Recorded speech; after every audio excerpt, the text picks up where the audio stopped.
નમસ્કાર વિદ્યાર્થી મિત્રો, કેમ છો? મજામાં જશો એવી આશા છે. ઘણા સમય પછી મળી રહ્યા છીએ, બરોબર. હવે આજનો જે વિડીયો છે એ આપણે ખબર જ છે, તમે થંબનેલ જોઈ જ લીધી છે. એનાથી સ્ટાર્ટ કરીએ તેની પહેલા આપણે એક વસ્તુ ખાસ કરીને સમજવાની છે, અને જે છે આ સ્લાઇડ. ઓકે, હવે આ સ્લાઇડને આપણે સમજીએ તો એ પહેલા સૌથી પહેલા હું કહું તો ધોરણ 9 એટલે કે અથર બેચ અને ધોરણ 10 એટલે કે અગત્ય બેચ ઓલરેડી શરૂ થઈ ચૂક્યા છે, અને ઓલરેડી એના ઘણા વિડીયોઝ આવી ચૂક્યા છે. સર અમને આમાં મળશે શું? તો કે ઓલરેડી સ્ટાર્ટ થઈ ગઈ છે, મેં કીધું એ પ્રમાણે. પણ ક્યાં? તો કે એજ્યુકી ધ એજ્યુકેશન હબ, જ્યાં આપણે સબ્જેક્ટ વાઇઝ પ્લેલિસ્ટ બની ચૂકી છે, અને એજ્યુકી ધ એજ્યુકેશન હબ ઉપર હું સુશીલ કળસરિયા આપ સૌ વિદ્યાર્થી મિત્રોનું હાર્દિક સ્વાગત કરું છું. અને આ વિડીયોની અંદર જેમ મેં કીધું એ પ્રમાણે તમને ગણિત, વિજ્ઞાન, ઇંગ્લિશ અને સમાજ આ ચાર સબ્જેક્ટના મોસ્ટલી બધો જ સિલેબસ, મોસ્ટલી નહીં આમ તો સંપૂર્ણ સિલેબસ તમને મળવાનો છે, બરાબર.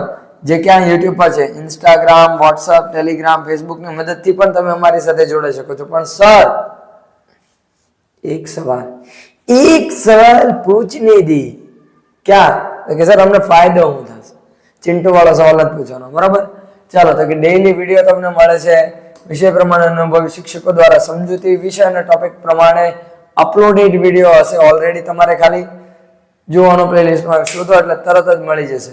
ટોપિકની સમજૂતીની પીડીએફ ઓલરેડી હશે, લાઈવ વિડીયો લેક્ચર લેવાશે, વિષય અને ટોપિકના મટીરિયલ મળશે, જૂના પ્રશ્નપત્રો અને અન્ય પ્રશ્નપત્રો મળશે. પછી ટોપિકની ચર્ચાઓ થશે, અને એ ચર્ચાઓના આધારે આપણે જવાબો અને પ્રશ્નપત્રોના સોલ્યુશન પણ કરાવીશું, અને બીજું પણ ઘણું બધું. હવે બીજું પણ ઘણું બધું શું છે? તો બીજું પણ ઘણું બધું આપણે સમજવાનું છે, બરાબર. એ હું કહીશ, પણ ક્યારે? જ્યારે સમય આવશે ત્યારે એની પ્રોપરલી અનાઉન્સમેન્ટ કરવામાં આવશે. ચલો, હવે આજનો ટોપિક શરૂ કરીએ. હવે આજનો ટોપિક જે પ્રમાણે કીધું એ પ્રમાણે થંબનેલ પર તમે જોયું એ પ્રમાણે કે ચેપ્ટર નંબર 6 પાર્ટ 1 કોનું છે? આઈ લવ યુ ટીચર. કયું છે? આઈ લવ યુ ટીચર નો પહેલો પાર્ટ છે. ઓકે, હવે આ જે કહાની છે, આ ખાસ કરીને જે આખો પાર્ટ છે એ એક રિયલ લાઈફ સ્ટોરી છે, મતલબ હકીકતમાં બની ચૂકેલું છે. હું તમને એના કેરેક્ટરના ફોટોસ પણ દેખાડીશ, બરાબર. આપણે જે પ્રમાણે આગળ સમજતા જશું એના પ્રમાણે. હવે અહીંયા આપણે જોઈએ તો સૌથી પહેલા અહીંયા આપણે એક વસ્તુ ખાસ સમજવાની છે કે શું સમજવાનું છે કે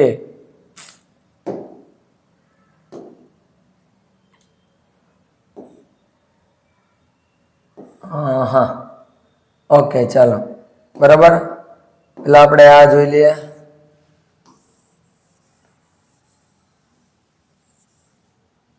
ઓકે, હવે અહીંયા આપણે સમજીએ કે સૌથી પહેલા હેલન કેલર છે કોણ? આ હેલન કેલરની જ સ્ટોરી છે, અને આ પોતે હેલન કેલર છે. ઘણા સમય પહેલાની વાત છે, આમાં સાલ આપણને આપેલી છે કે ભાઈ ક્યારનું શું થાય એ આપણે જોજો, બરાબર. ઘણા સમય પહેલાની સ્ટોરી છે. હવે અહીંયા જ્યારે વાત કરીએ ત્યારે હેલન કેલર, અરે સંભાળી જાઓ ભાઈ, બરાબર. હેલન કેલર શું કરે છે? તો કે Helen Keller became deaf and blind, કે કેવી હતી? આંધળી અને બહેરી બની ચૂકી હતી. ક્યારે? when she was very young, ક્યારે? જ્યારે યુવાન હતી ત્યારે. since she was deaf she did not learn to speak, નાનપણથી જે બહેરી અને આંધળી થઈ ચૂકી હતી, અને એ નાનપણથી જ બહેરી હોવાના કારણે તેમજ આંધળી હોવાના કારણે એ બોલતા પણ શીખી શકી હતી નહીં. તમે ખાલી ઇમેજિન કરો, તમે બોલી નથી શકતા, સાંભળી નથી શકતા, કે જોઈ પણ નથી શકતા. તમારી લાઈફ કેવી છે? આપણને આમ વિચાર કરીને જ આમ સર મજા ના આવે છે પણ. ખાલી આમ 2 મિનિટ આપણે અચાનક કે આ પાછળથી આવીને હાથ મૂકી દીધા હોય ને તો ઘડીક તો એમ થઈ જાય આ શું થયું છે. જે ઘરમાં તમે રહો છો અત્યારે, બરાબર, અત્યારે રહો છો એ જ ઘરમાં જ્યાં તમને એક વસ્તુ ખબર છે કે આ વસ્તુ આટલા ડિસ્ટન્સ પર આમ છે તેમ છે, ખાલી આંખ બંધ કરીને ચાલવાની ટ્રાય કરજો, નહીં ચાલે. પગ આગળ મૂકશો તો ડર લાગશે, હમણાં કંઈક ભટકે છે એટલે આમ કરીને ચાલવું પડશે. તો વિચાર કરો, ઓલરેડી જે લોકો એવી જિંદગી જીવે છે એની જિંદગી કેટલી તકલીફ વાળી હશે, અને આપણને આપણી જિંદગી તકલીફ વાળી લાગે. સર, મમ્મી પપ્પા ફોન નથી યુઝ કરવા દેતા, અમારે એમ રમવી કે ના રમવી, ઘડીક તો ક્યારેક તો અમારે એન્ટરટેનમેન્ટ આ હોય તે હોય, બહુ બધી ઇશ્યુઝ છે, બરાબર. પણ આ પ્રકારની લાઈફ કોઈ ડિઝર્વ કરતું નથી, પણ છતાં પણ લોકો જીવે છે. અને આટલું મોટું નામ બનાવ્યું છે હેલન કેલરે આ સિચ્યુએશનમાં રહીને, તમે ઇમેજિન તો કરો, બરાબર. એટલે એ કહે છે કે એ સાંભળી નથી શકતી હોતી અને જોઈ પણ નથી શકતી હોતી, એટલે એના કારણે એ બોલતા પણ શીખી શકતી નથી. તમે સાંભળો, નાના બાળકો સાંભળે અને બોલે, જે સાંભળશે એના પ્રમાણે એને બોલતા આવડશે, જેવું સાંભળશે એવું બોલતા આવડશે. એક ખરાબ વાક્ય બાળકે સાંભળી લીધું એટલે તરત એને આવડી છે, બરાબર. ચાલો આગળ આપણે જે સો હર પેરેન્ટ્સ વર એક્સ્ટ્રીમલી વરીડ. એક્સ્ટ્રીમલી એટલે શું થશે? ખૂબ જ વધારે. ચાલો આપણે અહીંયા નોટ્સ બનાવતા જઈએ, બરાબર. એક્સ્ટ્રીમલી એટલે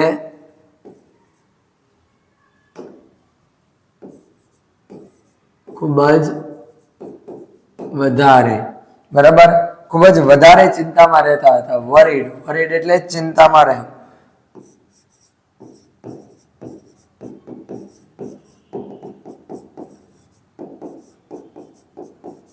ચિંતિત, બરાબર, કે ઘણા ચિંતિત રહેતા હતા. They have found Miss Sullivan. Miss Sullivan કોણ છે? જેમણે હેલન કેલરની લાઈફનો એક બહુ મોટો પાર્ટ, બહુ મોટો રોલ પ્લે કર્યો છે એમની લાઈફમાં. હવે આ પાઠનો જે ટાઇટલની વાત કરીએ, જો ટાઇટલ શું છે યાદ છે ને? આઈ લવ યુ ટીચર. હવે આ શબ્દ જે છે ને, આ આઈ લવ યુ શબ્દ, આ સાંભળીને ઘણા એવા અસામાજિક તત્વો હશે કે જેના મગજમાં પહેલેથી જ નેગેટિવ વિચારો આવતા હશે. આ શબ્દને લઈને નેગેટિવ વિચારો બહુ વધારે છે આજના સમયમાં, બરાબર. ભાઈનો બહેન પ્રત્યેનો પ્રેમ, લવ, પ્રેમ જ છે ને, તો આપણને પ્યોરિટી દેખાય છે. માનો દીકરા પ્રત્યેનો, માનો પોતાના બાળક પ્રત્યે, આ બધું પ્રેમ જ છે, લવ જ છે, બરાબર. હવે અહીંયા પોતાના શિક્ષકને એને એટલું મહત્વ, એટલું ઊંચું સ્થાન આપેલું છે પોતાની જિંદગીની અંદર, કારણ કે એના શિક્ષકે એના માટે એવું કર્યું છે, એટલું મોટું બલિદાન દીધું છે. હવે એવું તો શું કર્યું છે? ચાલો જોઈએ. જો miss Sullivan, a teacher for the deaf and blind, કે જે કોના? એક આંધળા અને બહેરા બાળકોના શું હતા? શિક્ષક હતા. That changed Helen's life. Here is an account of the turning point. Account of the turning point મતલબ account મતલબ હિસાબ થાય, બરાબર. અહીંયા એની જિંદગીમાં જેટલા પણ વળાંકો આવ્યા છે એ બધા જ વળાંકો અહીંયા એને પોતાના શબ્દોમાં, in her life, in her own words, બરાબર, કે જેટલા પણ એની જિંદગીની અંદર વળાંકો આવ્યા છે બધા જ વળાંકો એને પોતાના શબ્દોમાં અહીંયા કહેલા છે. મતલબ આ સ્ટોરીના રાઇટર ઓરિજિનલી કોણ છે? હેલન કેલર પોતે જ છે. એક રીતે કહે તો આત્મકથા છે, બરાબર. ચાલો આગળ શું કહે છે? I still remember that morning of the year 1887. 1887 ની વાત છે, ભારત દેશ આઝાદી થયો, બરાબર. એટલે 1887 માં I was just 7 years of age then. મને હજી પણ યાદ છે કે જ્યારે 1887 માં હું જ્યારે માત્ર 7 વર્ષની હતી. કેટલા? 7 વર્ષની હતી. My teacher N.S. Sullivan came to our house that day. કે તે દિવસે મારા શિક્ષક, જેમનું નામ શું છે? N.S. Sullivan, કે જેમના માટે, જેમને સમર્પિત કરી છે આખી સ્ટોરી, એ મારા ઘરે આવ્યા હતા. Next day she led me એટલે લઈ જવું, બરાબર. મને લઈ ગયા. ક્યાં લઈ ગયા? ચાલો જોઈએ. led me into her room, અને તેમની રૂમમાં લઈ ગયા. and gave me a doll. doll એટલે ખબર ને? ઢીંગલી. શું આપી? ઢીંગલી આપી. આગળ I played with it for a while, કે થોડી વાર માટે હું તેની સાથે રમી. then Miss Sullivan made some finger movements on my palm. palm એટલે શું થાય? હથેળી. એ તો આપણને બધાને ખબર છે, છતાં પણ લખી દઈએ, બરાબર. palm એટલે કે હથેળી. કે મને તે પોતાની રૂમમાં લઈ ગયા, ડોલ આપી, થોડી વાર માટે હું એની ડોલ સાથે રમી અને પછી તેમણે મારા હાથમાં હથેળીમાં કઈ પોતાની આંગળીથી મૂવમેન્ટ કર્યા. હાથમાં આપણે આમ લખો એટલે જો તમને અંદાજો આવશે. એ લખો તો એ બંધ કરીને જોશો તો પણ તમને ખ્યાલ આવશે શું લખે છે. It was an exciting experience. એ ખૂબ જ ઉત્સુક કરી દે તેવો અનુભવ હતો. I got interested in that play and started imitating the movements, બરાબર, she made with her fingers. એટલે શું આવશે કે અહીંયા I got interested in that play, કે મને એ રમત ખૂબ જ પસંદ આવી, and started imitating the movements she made with her fingers, કે તે પોતાની આંગળીથી જે કંઈ પણ હલનચલનો કરી રહ્યા હતા તેનાથી હું ખૂબ જ ઉત્સુક થઈ ચૂકી હતી, મને બહુ મજા આવી રહી હતી એમ. When I finally succeeded in doing that correctly, I was thrilled. Thrilled એટલે રોમાંચક, બરાબર, કે મજા આવી ગઈ હતી એમ.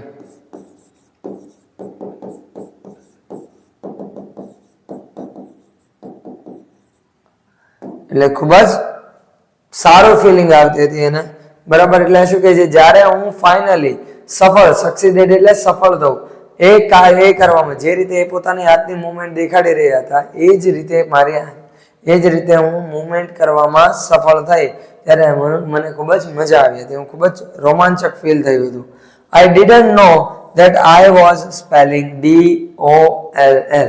મને ખબર નહોતી કે હું શું બોલી રહી છું, કે શું સ્પેલ એટલે બોલવું કે લખવું બંને થાય, બરાબર. ટૂંકમાં એને લખવાનું મતલબ એને વ્યક્ત કરવું છે, DOLL, બરાબર. એ મને ખ્યાલ હતો નહીં. ચાલો આગળ શું કહે છે જો.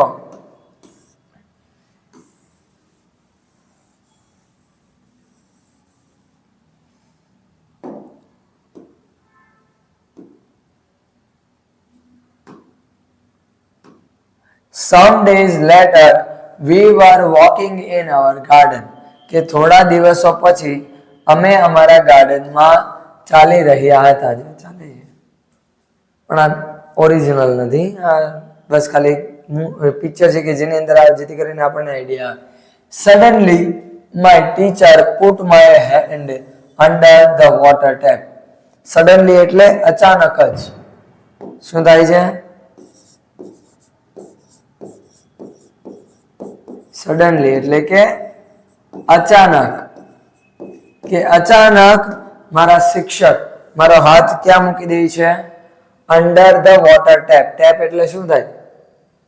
નળ, કે જ્યાં પાણી પડી રહ્યું હોય ત્યાં એની નીચે મારો હાથ મૂકી દે છે. As the cool flow of water ran over one hand, કે એક હાથમાં પાણીનો ઠંડો પ્રવાહ વહી રહ્યો હતો. રેન ઓવર મતલબ વહવું, બરાબર, વહી રહ્યો હતો.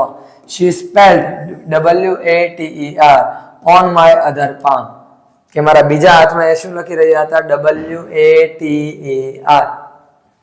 We played this game every day touching different objects. Objects મતલબ વસ્તુઓ. શું થશે? objects એટલે વસ્તુઓ. કે ત્યારે અમે આ ગેમ રમી રહ્યા હતા, બધી અલગ અલગ વસ્તુઓને અડીને તેમનું નામ ને બધું શીખી રહ્યા હતા, એના આધારે ગેમ રમી રહ્યા હતા. It awakened my soul. My soul, soul એટલે આત્મા, મતલબ આત્મા જાગી ઉઠી? નહીં, એવું નથી. એનાથી ઘણું નવું સારું ફિલિંગ એને આવી રહી હતી, એટલા માટે એ પોઈન્ટ ઓફ વ્યૂ થી કે ભાઈ એનાથી મને ઘણું બધું નવું શીખવા મળ્યું અને ઘણો સારો અનુભવ થઈ રહ્યો હતો.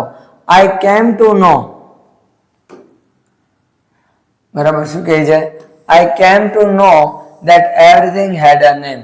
અને ત્યારે મને ખબર પડી ગઈ હતી કે દરેક વસ્તુનું શું હોય છે? એક નામ હોય છે. Now each name gave birth to a new thought, કે હવે દરેક નામને આધારે શું? એક નવા વિચારનો જન્મ થઈ રહ્યો હતો. મતલબ હવે માની લો એને DOLL ખબર પડી કે આને ડોલ તો ભાઈ કેવી દેખાતી હશે, એનું કેવું સ્ટ્રક્ચર હશે, એનાથી બનેલી હશે. આ બધા વિચારો, નવા વિચારો એના મગજમાં આવી રહ્યા હતા. અત્યાર સુધી એને કઈ અનુભવ કર્યું જ નહોતો, તો પછી એને કોઈ પણ વિચાર આવવાના નહોતા, એટલા બધા વિચાર આવતા નહોતા. હવે એને ઉત્સુકતા જાગૃત થઈ રહી હતી. Every object I touch seemed to throb with life, કે દરેક વસ્તુ જે હું અડું એ મને શેનાથી કનેક્ટેડ લાગતો હતો, કે જે જિંદગી સાથે કઈ રીતે જોડાયેલો હશે એવો મને અનુભવ થતો હતો. Oh, I was connected with the world through all the words, કે હવે હું શબ્દોના આધારે દુનિયા સાથે જોડાઈ રહી હતી. મતલબ દુનિયામાં શું છે, કયા પ્રકારની વસ્તુ હોય છે, એને શું કહેવાય છે, આ બધી વસ્તુ હવે એને ખબર પડી રહી હતી. Miss Sullivan used to take me to long walks every morning, કે મિસ સુલેવાન મને દરરોજ સવારે ચાલવા માટે લઈ જતા હતા, થોડી દૂર સુધી ચાલવા માટે લઈ જતા હતા. I had a lot of questions to ask, કે મારી પાસે પૂછવા માટે ઘણા બધા સવાલો હતા. I would write something on her palm and in turn she would talk into my palm as people talk into a baby's ear, કે મને જે સવાલ હોય હું એમના હથેળીમાં શું કરી દેતી હતી, આંગળીથી લખી દેતી હતી. લખી મતલબ એક શબ્દમાં લખી દે એટલે મિસ સુલેમાનને ખબર પડી કે ભાઈ આને આ સવાલ છે, બરાબર.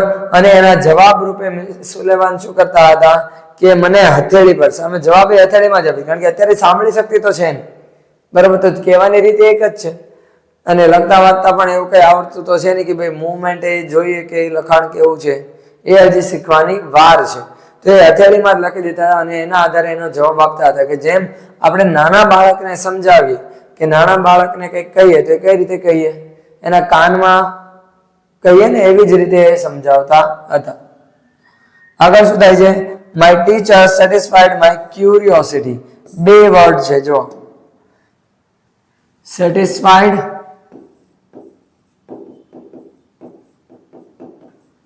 એટલે કે સંતુષ્ટિ અને ક્યુરિયોસિટી શું છે, સેટિસ્ફાઈડ અને ક્યુરિયોસિટી. એટલે ક્યુરિયોસિટી એટલે શું થાય, આતુરતા, કે નવું જાણવાની જે તાલાવેલી હોય ને, બરાબર, એ બંનેને શાંત કરતા હતા. મતલબ મને જે કંઈ પણ પ્રશ્ન, દરેક પ્રશ્નનો જવાબ તેઓ આપતા હતા. Now everything around me was full of life, love and joy. હવે મારી આસપાસની દરેક વસ્તુ, દરેક શું હતું કે જિંદગીથી, પ્રેમથી અને આનંદથી ભરપૂર લાગી રહ્યું હતું. હવે એને લાઈફમાં કંઈક આમ જીવવાની ઈચ્છા થઈ રહી હતી. હવે કંઈક એને લાગી રહ્યું હતું કે જિંદગી બહુ સારી છે. પહેલાના પ્રમાણમાં તમે જોવા જાઓ તો પહેલા તો કઈ નહોતું ભાઈ, એને કઈ કામ કરવું તો પણ એને બીજાના ઉપર આધાર રાખવો પડતો હતો, એને કઈ ખબર પણ ના પડતી વસ્તુઓમાં, જ્યારે હવે એવું નથી, બરાબર. ચાલો આગળ શું કહે છે, the second stage of learning was more difficult, બરાબર. કે જે બીજો સ્ટેજ હતો શીખવાનો એ વધારે કેવો હતો, તકલીફ વાળો હતો, મતલબ વધારે હાર્ડ હતો, ડિફિકલ્ટ હતો, અઘરો હતો. It was also based on the sense of touch. એ શેના આધારે હતો કે જે અડવાના આધારે એને શીખવાનો હતો. હવે અડવાના આધારે સર કઈ રીતે શીખી શકાય, ચાલો જોઈએ. જો શું કહે છે, miss સુલેવાન would speak a word, કે મિસ સુલેવાન એક શબ્દ બોલશે, કોઈ શબ્દ બોલશે, and ask me to touch her lips and throat slowly. throat એટલે શું થાય, ગળું, બરાબર.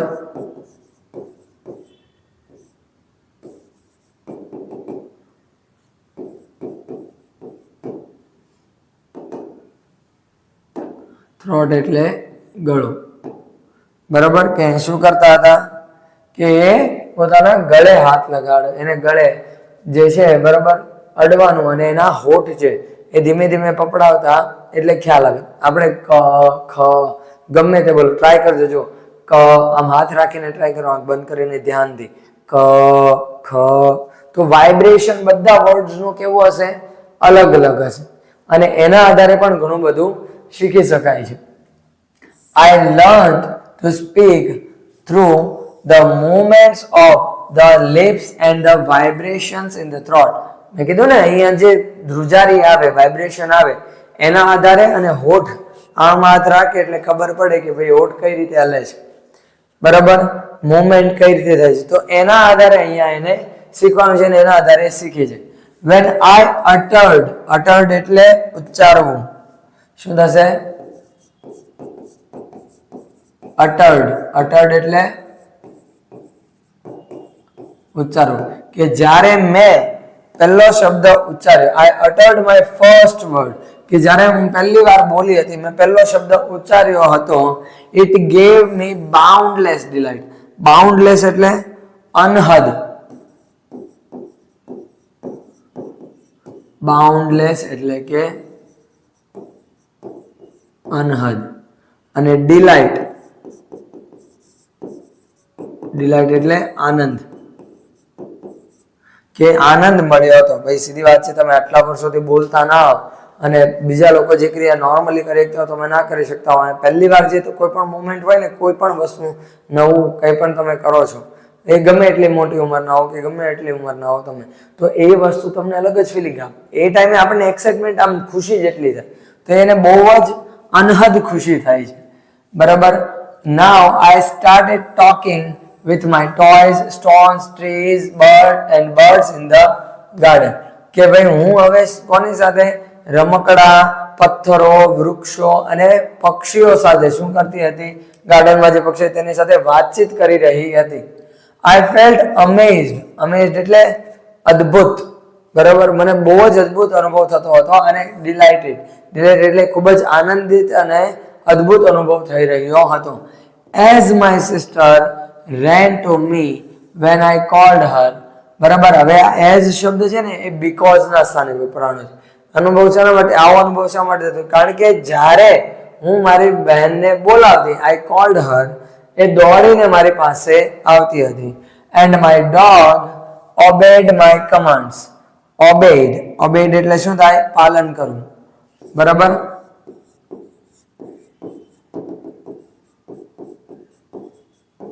કે મારો જે કૂતરો હતો, પાળેલો કૂતરો, એ શું કરતો? દરેક વસ્તુનું પાલન કર્યું. મતલબ જેમ કે એ બધી વસ્તુઓ માનતો હતો. બરાબર. આગળ I was able to speak. કે હવે હું બોલવા માટે સક્ષમ હતી. It was a miracle. અને એ કેવું હતું? મિરેકલ. એટલે ચમત્કાર. જી હા દોસ્તો.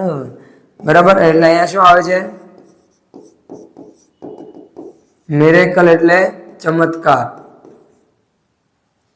કે ચમત્કાર હતો. When I studied seriously. જ્યારે હું બહુ જ સિરિયસલી, ગંભીરતાથી ભણવાનો પ્રયત્ન કરતી હતી, ભણી રહી હતી. It seemed more like play than work. કે મને એ કોઈ કાર્ય કરતા મને એક રમત લાગી રહી હતી. Whenever anything delighted or interested me. કે જ્યારે પણ કોઈ પણ વસ્તુથી કે કોઈ પણ વાતથી મને આનંદ મળે અથવા તો મને એમાં રસ જાગે, મને એ વસ્તુ ઇન્ટરેસ્ટિંગ લાગે, ત્યારે Miss Sullivan would talk about that as if she were a little girl herself. તો ત્યારે મિસ સુલેવાન નું કહો, અને મિસ સુલેવાન શું કરતા હતા? કે પોતે જાણે એક નાની છોકરી હોય એની જેમ મારી સાથે એકદમ ખુલીને વાતચીત કરતા હતા. She taught subjects like science by making it so interesting that I remembered everything. કે તેઓ વિજ્ઞાન જેવા વિષયને પણ કેવા એકદમ સરળતાથી ભણાવતા હતા. એટલી સરળતાથી કે મને બહુ જ જલ્દી યાદ રહી જતા હતા, અને એને યાદ રાખવું બહુ જ સરળ હતું અને રસપ્રદ પણ હતું, એને મજા પણ આવતી એમ. બરાબર. તો વિદ્યાર્થી મિત્રો, આપણે આજે જે પાર્ટ 1 ભણ્યા એ અહીંયા પૂરો થાય છે. હવે મળીશું આપણે સેકન્ડ પાર્ટની અંદર. ત્યાં સુધી આ વિડીયોઝને બને એટલો તમારા વિદ્યાર્થી મિત્રો સુધી શેર કરો. બરાબર. ઓલરેડી ઇંગ્લિશ ગ્રામરનું પણ પ્લેલિસ્ટ આપણે બની ચૂકી છે, જેની અંદર આપણે ટોપિક્સ કવર કરી દીધા છે ગ્રામરના. ઓકે. એ પ્લેલિસ્ટની લિંક પણ નીચે તમને ડિસ્ક્રિપ્શનની અંદર મળી જશે, અને બીજા બધા સબ્જેક્ટની લિંક પણ નીચે ડિસ્ક્રિપ્શનમાં મળી જશે. તો હવે મળીશું વિદ્યાર્થી મિત્રો આપણે નેક્સ્ટ વિડીયોમાં. ત્યાં સુધી enough for today and have a great day.